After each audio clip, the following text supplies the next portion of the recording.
Halo teman bicara, bagaimana kabar kalian hari ini? Semoga selalu dalam energi yang positif ya. Nah, kali ini kita akan membahas hal yang krusial, yaitu bagaimana tentang kita tetap kokoh terhadap kepercayaan kita sendiri tanpa harus mengurangi rasa hormat kepada orang lain. Betul sekali, kita sekarang akan membedah tuntas apa itu moderasi beragama. Nah, benar banget tuh. Contohnya, sebagai mahasiswa, pastinya mereka memiliki teman yang berbeda-beda daerah. Nah, tantangan terbesarnya yaitu bagaimana caranya mereka agar tetap berteman tanpa merasa paling benar sendiri. Oke, kita langsung masuk ke esensinya nih. Kan masih banyak orang yang salah paham dan berpikir bahwa moderasi beragama itu kita artinya pelin-pelan atau kurang totalitas dalam beragama. Menurut pandangan kalian nih, gimana esensi atau makna dari moderasi beragama itu? Kalau kita berbicara tentang moderasi beragama, sebenarnya moderasi beragama ini bukan tentang kita mengurangi rasa kepercayaan atau keyakinan kita terhadap agama yang kita anut, tetapi lebih ke menghindari nih sikap ekstrim atau fanatik dalam beragama. Karena istilah moderasi beragama sendiri itu diambil dari kata wasatiyah yang artinya itu jalan tengah, adil dan seimbang. Nah, iya, bahkan karena sebegitu kuat esensi dari moderasi beragama di Indonesia yang beragam ini, Kementerian Agama pun tuh telah mendefinisikan apa itu moderasi agama. Menurut Kementerian Agama Republik Indonesia sendiri, moderasi agama itu merupakan sebuah cara pandang, sebuah sikap dan juga praktik keagamaan di mana kita tuh harus menempatkan diri nih di posisi tengah sehingga bisa menjadi lebih adil dan juga taat terhadap konstitusi yang ada di negara ini. Berarti modernisasi beragama itu jalan tengah antara ajaran agama dan kehidupan yang berbangsa. Tapi kadang bikin bingung sih, orang yang moderat itu gimana sih ciri-cirinya? Nah, betul. Jadi apa yang menjadi indikator utama dalam moderasi beragama? Nah, indikator dalam moderasi beragama itu ada 4. Yang pertama itu komitmen kebangsaan. Nah, yang kedua ini toleransi terhadap perbedaan. Yang ketiga ini anti kekerasan. Dan yang keempat penerimaan tradisi lokal yang tidak bertentangan dengan ajaran agama. Menurut saya itu poin penting sih. Kalau saya membuka Instagram, Twitter, ataupun TikTok, kalau mereka membicarakan tentang agama, pasti komentarnya langsung panas. Provokasi itu ternyata gampang banget ya terjadi. Betul. Sebenarnya seberapa penting sih pemahaman kita terhadap moderasi beragama itu? Nah, ini menarik banget karena saat ini kan Indonesia sendiri itu merupakan negara yang beragam kan. Dan kita itu mayoritas masyarakatnya sudah masuk era modernisasi, di mana sosial media itu sudah bisa dijangkau dan digunakan sama berbagai macam pihak di negara ini. Nah, penggunaan media sosial ini secara langsung itu bisa menyebabkan arus informasi itu menjadi lebih cepat kan. Cepat banget diterima sama semua orang. Akibatnya, provokasi tadi, terus ujaran-ujaran kebencian dan hoax itu bisa dapat dengan mudah diterima oleh masyarakat dan itu tanpa batas. Nah, di titik ini maka moderasi beragama itu menjadi sangat penting karena menjadi harmoni yang membentuk harmoni di tengah masyarakat Indonesia yang beragam.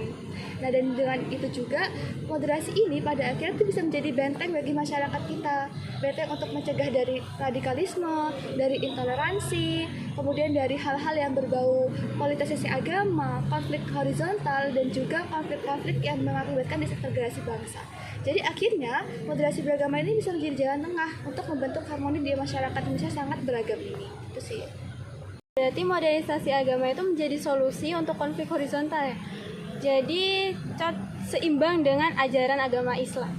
Nah, betul. Kalau begitu bagaimana sih konsep dari moderasi beragama dalam perspektif agama Islam?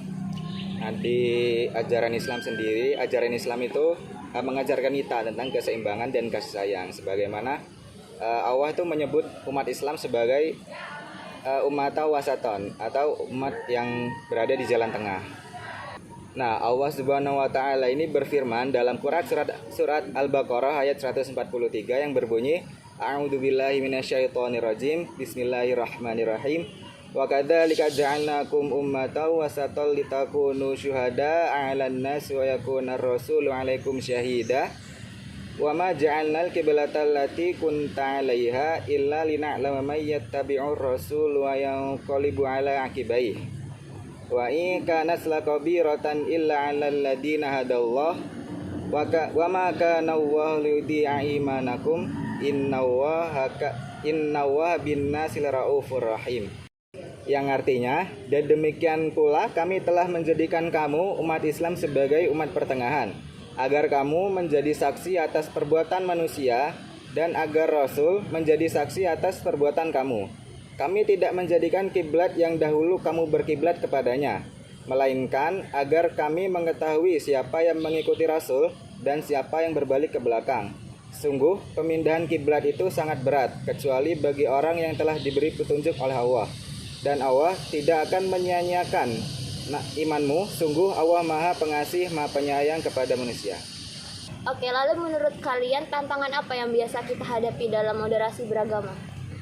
Nah, ini mungkin banyak teman-teman sadari ya di akhir-akhir ini, apalagi kita udah masuk ke fase remaja akhir yang udah banyak banget lihat isu-isu di media sosial gitu kan. Ada banyak sekali tantangan untuk menerapkan moderasi di negara yang seberagam ini begitu.